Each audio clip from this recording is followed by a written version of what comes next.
Malheureusement, les relations diplomatiques très tendues entre l'Algérie et le Maroc se sont déplacées de manière flagrante sur le terrain culturel à l'UNESCO, qui est l'Organisation mondiale de la science et de la culture et de l'éducation, l'une des principales et plus importantes agences des Nations Unies, dont le siège se trouve à Paris depuis la fin de la Deuxième Guerre mondiale. Hier, le 20 mai 2026, une altercation physique et verbale a éclaté au niveau des pavillons d'exposition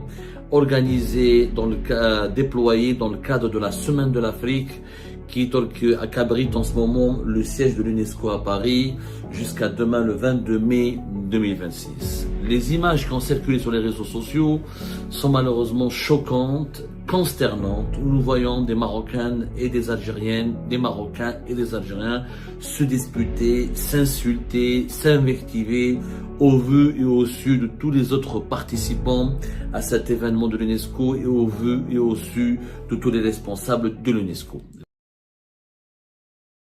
Et le Maghreb qui se donne en spectacle, un spectacle affligeant, d'une immoralité, d'une vulgarité révoltante.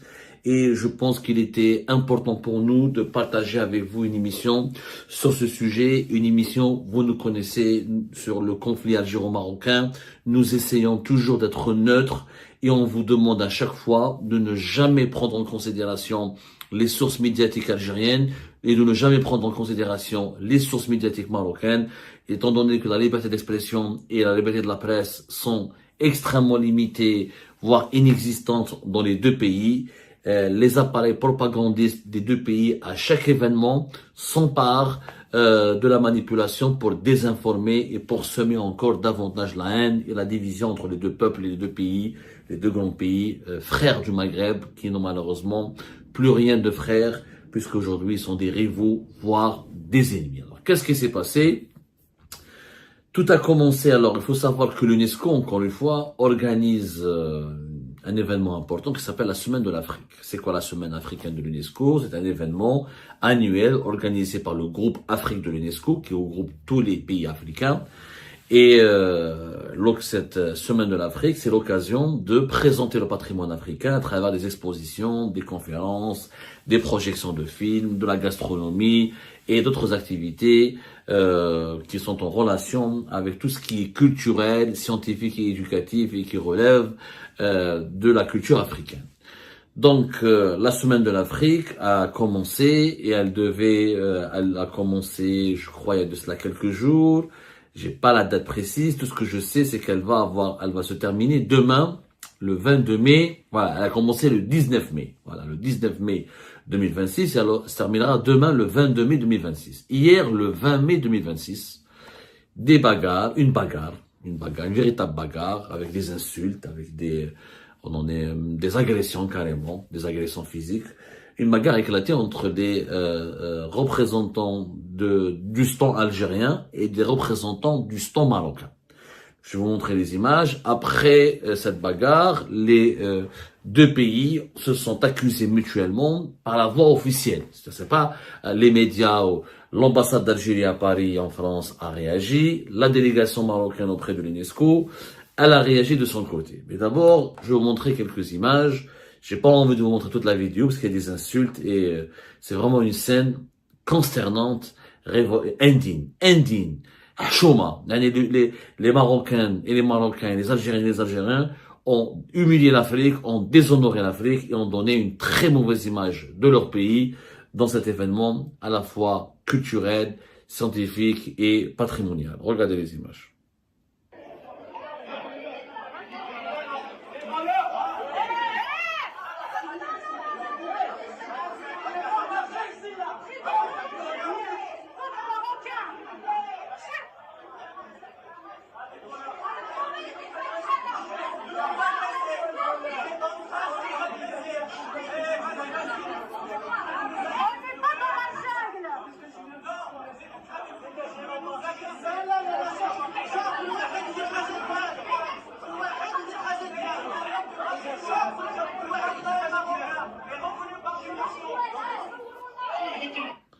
J'arrête là la vidéo parce qu'il y aura des insultes qui vont fuser comme nous sommes regardés par un public familial et de gens bien élevés, de civilisés, et comme nous sommes totalement aux antipodes de notre travail, aux antipodes de ce spectacle désolant de mauvaise éducation, de vulgarité, nous n'allons pas faire la promotion. Je voulais juste vous montrer les images. Ça a été diffusé hier par certainement la personne qui filme, visiblement elle est algérienne, puisqu'elle dit, elle riposte, et elle bombarde les Marocains et les Marocains de l'autre côté, il y a un échange vif. Alors cette émission, je précise dans le préambule, il ne s'agit pas de donner raison à un camp en détriment d'un autre. Même si je suis algérien et fier de l'être, j'aime mon pays, je suis fier de ma culture, de mon éducation et je défendrai toujours mon algérianité jusqu'au bout et ma culture jusqu'au bout. Mais il ne s'agit pas de dire que les Algériens ont raison ou que la version algérienne a raison au détriment de la raison marocaine ou de la version marocaine. Je vais d'abord restituer les faits, il faut donner les deux versions. Alors, qu'est-ce qui s'est passé? La première fois, la première chose, c'était la première partie qui a diffusé une réaction officielle, c'est l'Algérie. L'Algérie, donc la version algérienne, c'est l'ambassade d'Algérie à Paris qui a condamné une agression vile, affirmant que des ressortissants marocains s'étaient introduits dans le stand algérien pour vandaliser l'exposition et harceler les exposants qui présentaient leur artisanat. C'est un communiqué officiel de l'ambassade d'Algérie en France. Voilà, je cite un passage. L'ambassade tient à exprimer son soutien indéfectible aux exposants algériens engagés pour la protection et la promotion du patrimoine national, riche et séculaire, dans l'esprit des valeurs de partage, de dialogue et de tolérance portées par l'UNESCO. Aussi, face à la multiplication d'attaques, de harcèlement et d'actes de violence contre des exposants algériens lors des événements organisés en France, l'ambassade d'Algérie ne manquera pas d'entreprendre toutes les démarches nécessaires pour protéger ses ressortissants et faire en sorte que les auteurs et les commanditaires de ces agissements injustifiés et inacceptables ne restent pas impunis. Donc là, les autorités algériennes accusent ouvertement la partie marocaine d'être à l'origine d'avoir déclenché des agressions, d'avoir perpétré des agressions contre le stand algérien à l'UNESCO qui aurait été, le mot, je cite, visé par une tentative de vandalisme. Voilà, le mot a été utilisé. Le stand algérien dans l'enceinte de l'UNESCO, on parle d'attaque, etc. C'est une accusation très très grave, extrêmement grave. Voilà. Agression vile et un stand qui aurait été vandalisé. Du côté marocain, la délégation du Maroc, la délégation permanente du Maroc auprès de l'UNESCO a réagi dans un communiqué aujourd'hui. L'Algérie, c'était hier, vers la fin de la journée. Les autorités marocaines, c'était aujourd'hui. Dans leur communiqué, les autorités marocaines indiquent ni les faits et accusent à leur tour donc les représentants algériens d'avoir insulté et provoqué les membres de la société civile marocaine venus promouvoir leur culture. Et les autorités marocaines ont dénoncé à leur tour une obsession systématique de l'Algérie envers le patrimoine marocain. Voilà, donc les deux parties se sont mutuellement accusées. Je n'étais pas sur place, donc je ne peux pas dire qui a eu raison, qui a tort.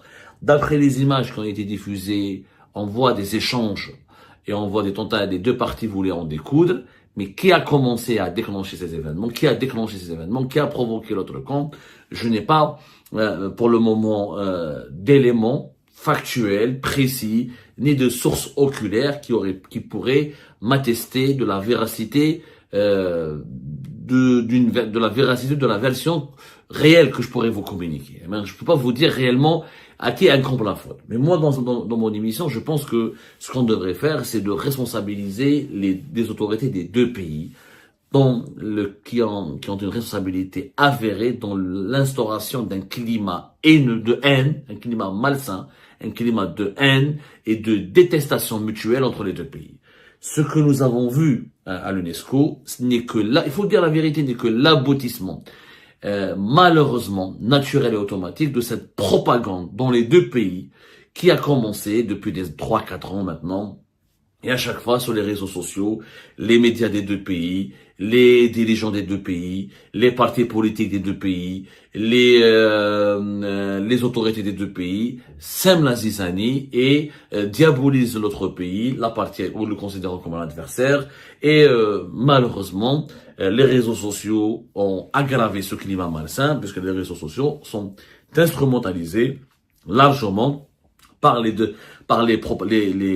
appareils propagandistes du Maroc et de l'Algérie pour à chaque fois aggraver les tensions et semer encore davantage la haine. C'est ça l'explication réelle. Je ne peux pas dire qui a eu raison, qui a eu tort. Pour moi, l'Algérie et le Maroc ont tous les deux tort. C'est une honte absolue. Le Maghreb a été ridiculisé. Il a été souillé de voir des intervenants d'autres Africains et d'autres exposants et les responsables de l'UNESCO qui interviennent pour séparer les deux délégations parce qu'elles ont failli, elles se sont clairement agressées. Elles se sont agressées à une altercation physique. Et en tout cas, elles ont failli en venir aux mains. Je pense qu'il y a eu, d'après les images que j'ai vues, il y a eu même 2 femmes qui ont commencé clairement à s'affronter. C'est grave, c'est honteux, c'est humiliant. L'UNESCO, depuis pratiquement 3 ans, je dirais, 2-3 ans, est devenu le théâtre de la bataille, d'une véritable bataille, qui n'est plus une guerre froide, c'est une bataille musclée entre l'Algérie et le Maroc. Comme depuis la rupture des relations diplomatiques entre les deux pays, depuis la normalisation des relations entre le Maroc et Israël, depuis les événements qui ne cessent de s'accélérer, les événements qui complexifient encore davantage la crise, le rapprochement du Maroc avec les Émirats et Israël, les accords militaires, la politique anti-marocaine et marocophobe du régime algérien qui instrumentalise le Maroc et la rivalité avec le Maroc pour des questions pour gérer et régler des problèmes internes dans le pays. Il y a donc un climat malsain qui s'est installé, un climat haineux. Le régime algérien, il faut le dire, se montre extrêmement agressif depuis la rupture des relations diplomatiques et la marocophobie est une religion d'État en Algérie, je dois l'avouer. Matin et soir, on parle du Maroc, matin et soir.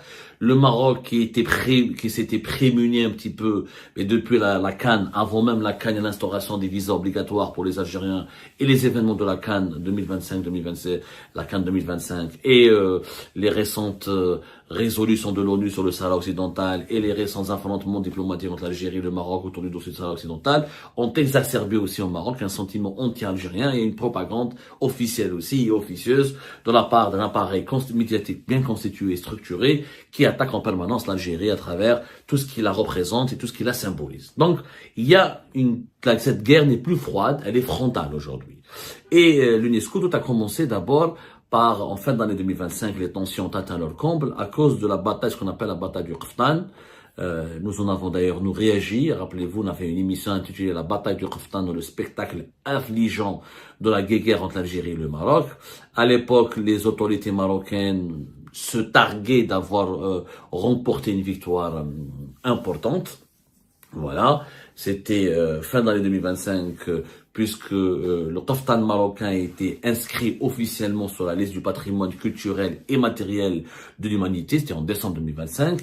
Le Maroc avait accusé l'Algérie de harceler ses délégations depuis cette reconnaissance internationale. Avant cette reconnaissance, les représentants de la délégation algérienne avaient essayé de bloquer le processus pour dire que le Qaftan est aussi algérien, n'est pas uniquement marocain.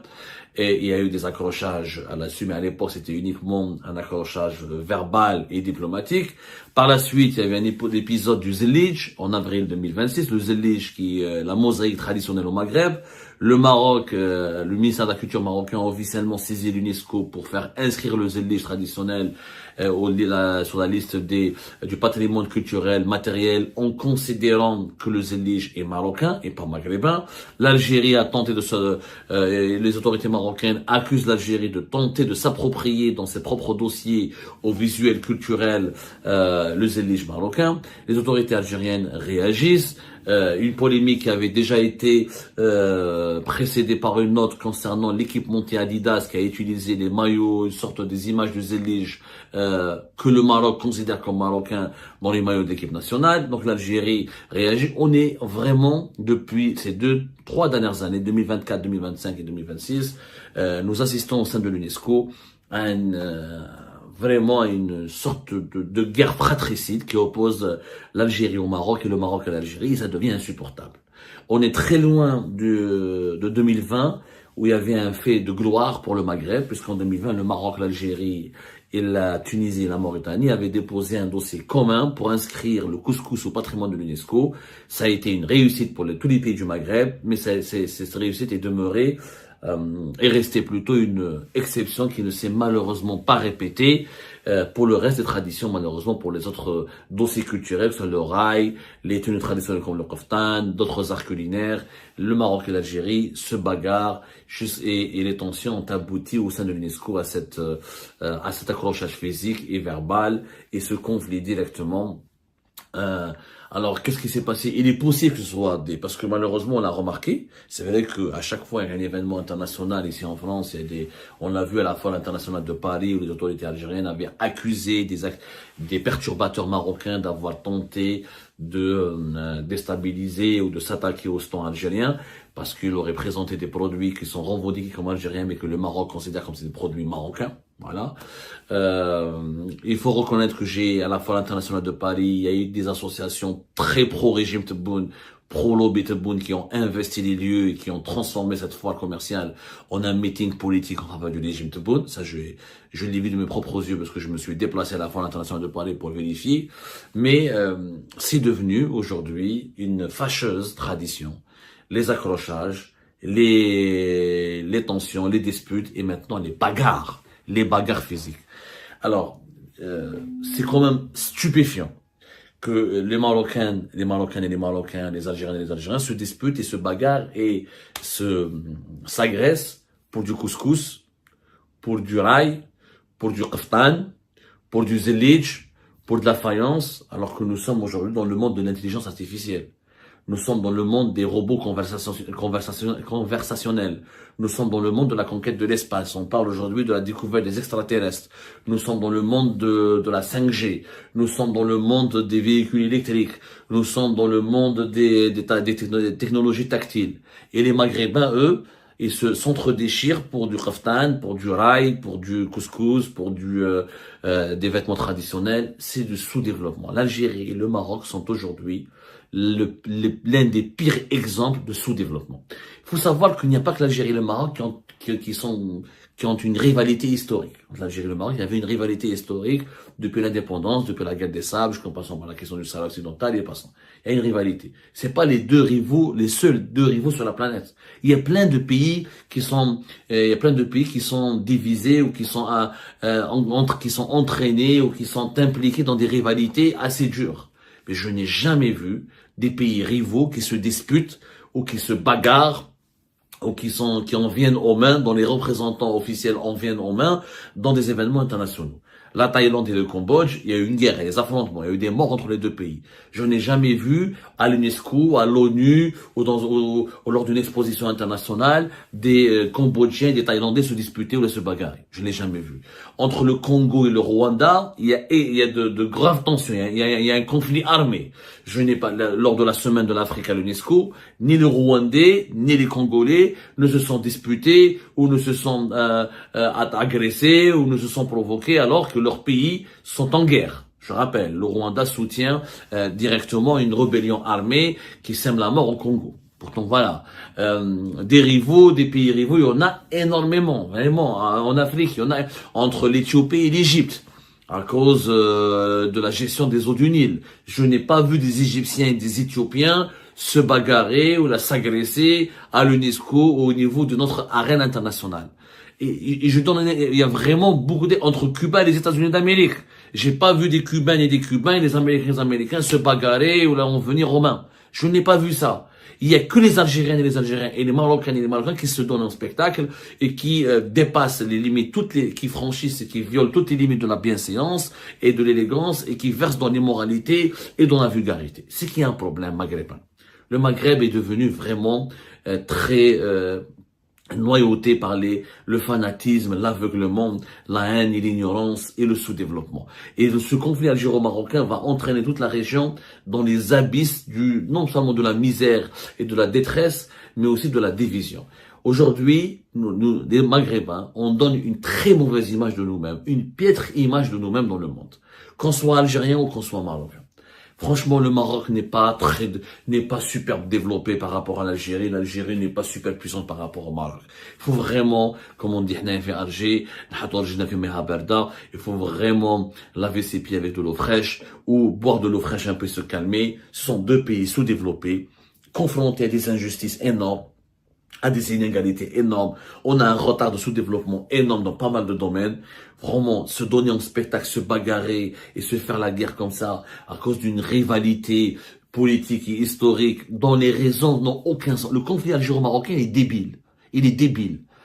Vraiment débile. Les frontières sont tracées, l'ONU reconnaît l'Algérie dans ses frontières et le Maroc dans ses frontières. Il n'y a que la question du Sahara occidental qui n'a pas été encore résolue et qui est sur la voie d'être résolue visiblement, puisque les dernières résolutions de l'ONU veulent accélérer, appellent à une accélération de la résolution de ce conflit. Mais ça ne justifie pas tout ce climat de haine et tout ce spectacle affligeant, encore une fois, caractérisé par la mauvaise éducation, la vulgarité, la délinquance. C'est un comportement de délinquance. Aujourd'hui, le Maghreb donne l'image d'une région dominée par la délinquance politique, diplomatique, et la délinquance médiatique. Et c'est malheureux, ça me fait mal au cœur. Voilà tout ce que j'avais à dire sur ce triste événement.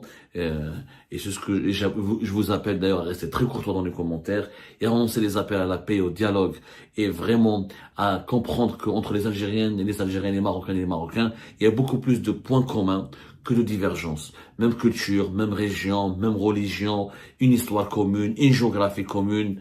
Franchement, cette guerre, ce n'est plus une guerre, cette guerre médiatique, cybernétique, diplomatique et politique, elle est vraiment complètement inutile et bête et méchante. Et ben voilà les amis, c'est la fin de cette vidéo. Je vous remercie comme d'habitude pour avoir suivi jusqu'à la fin. N'oubliez pas de nous laisser vos commentaires et vos réactions sur cette vidéo et de vous abonner à la chaîne si vous n'êtes pas encore abonné. Donc voilà, ça fait vraiment plaisir de voir vos commentaires et vos réactions et vos discussions sur la section des commentaires.